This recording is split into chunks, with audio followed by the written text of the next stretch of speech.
Is everybody ready?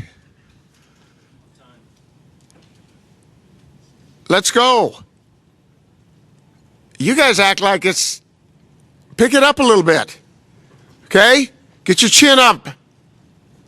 Smile. Smile. Okay? Dang, you guys, all right? If not, I'm not talking. Let's get rolling. Okay. Rutgers coming to town this week. We've got to go to the field and prepare. And those are the prepare the best, those that make the fewest mistakes. I mean, those guys are going to play. We have to correct the mistakes we're making. Again, I think as coaches we have to sit down and make sure that we're as very, very simple as we can be, but yet you have to have enough ammo to get some things done. So that's kind of a fine balance that you have to prepare for, and that's what we're going to get done. Just making sure that our guys can do it. The other thing is, we have to go to practice field, we have to make plays, and we have to go out to that and not make mistakes. And then when we go to the game field, do the same thing. So we're excited about Rutgers. They're a good football team. But that's a great thing about athletics and football. You get to go to the field this week and try and get rid of that bitter taste, like we've said before. So, out of Rutgers, again, I see it. They're 3-0. They're very good. Offensively, they're somewhat traditional. They can throw it around. They have got some great wide receivers, nice, big, good-looking targets that catch the ball. Running back is extremely good. And a very, very capable quarterback, without a doubt. So they're a good football team on offense, good football team on defense. They move it around a bunch on defense and have done for several years. Maybe not as big as some of the teams we're gonna see, but again, they move it a lot, and that's their MO, and they've had a lot of success in doing that. So we're going to have to do a great job prepping.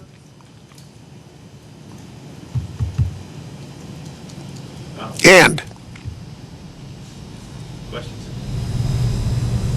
I'm open for questions, except, let me see. Tyler is here. By the way, I saw Tyler this morning. As I'm seeing him right now, he looks extremely good. But you'll be able to talk to him. So we'll go from there. As far as his situation, he's going to go to the field and prep. And, of course, we're keeping our fingers crossed that he will get cleared before game time. But right now, things are very positive in that regard. So he'll prep as if he's going to play, as will the other guys prep as if they're going to play. And that's just the way that we'll approach it. And we'll see. Go from there. Okay? Other questions? You have basically 3 different game plans for 3 different quarterbacks.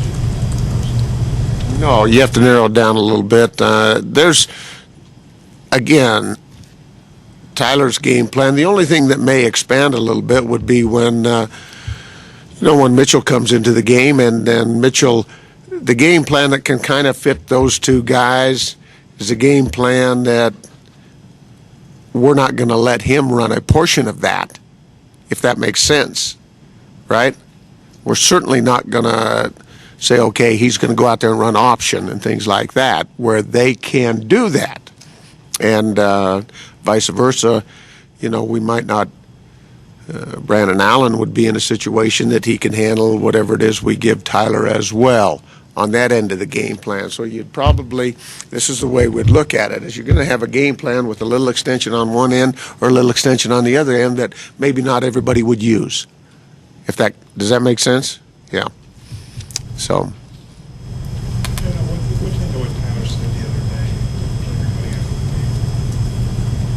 It was good to see him get up and talk. He's a spokesman of our football team.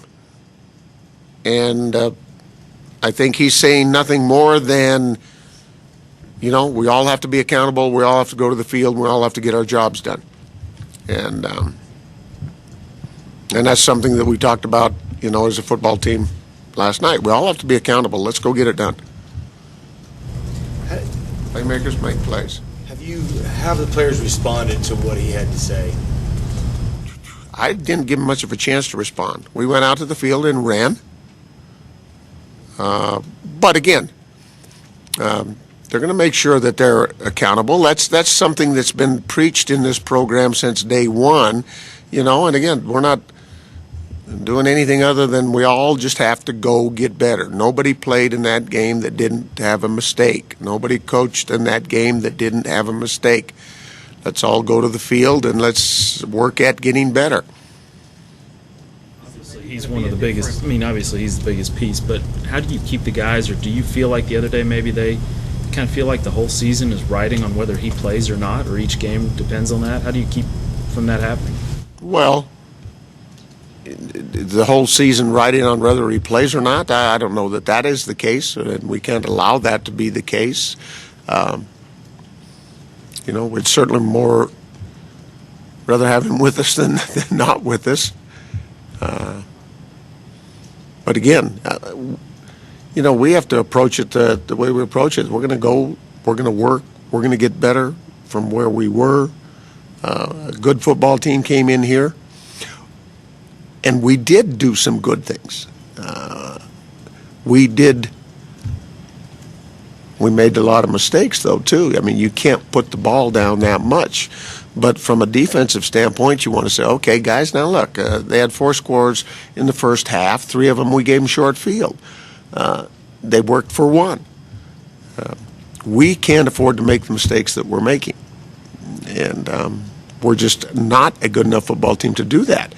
We all have to realize that and make sure that we don't make those mistakes. What's that adjustment like, though, going from being that team that could drive 80 yards in 3 plays and now being a team that has to be a little more conservative, it seems like? Right. Well, and maybe that'll be a good thing. That'll force us to have to do it right and sustain.